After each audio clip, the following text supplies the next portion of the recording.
Ni Dominika ya 11 ya mwaka A wa kanisa, tukiwa katika parokia ya Mtakatifu Benedikto Mdaula, jimbo Katoliki la Bagamoyo, ambapo leo katika Dominika hii wanaume wa Katoliki UWAKA jimbo Katoliki la Bagamoyo wana mkutano wa 4 wa halmashauri katika parokia hii ya Mdaula. Ninakuletea matangazo haya moja kwa moja.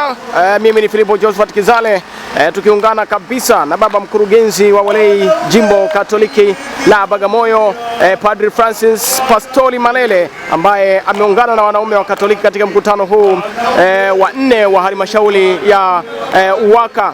Na katika adhimisho hili la misa takatifu tumeungana pia na viongozi wa UWAKA taifa.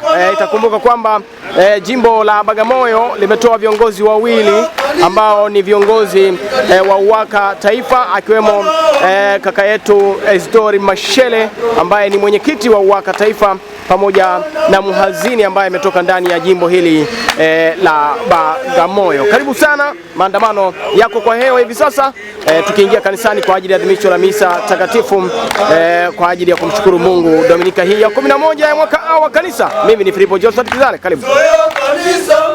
Katikati ya nyumba, mkono wa Mungu na kichwa cha jumuiya ndogo.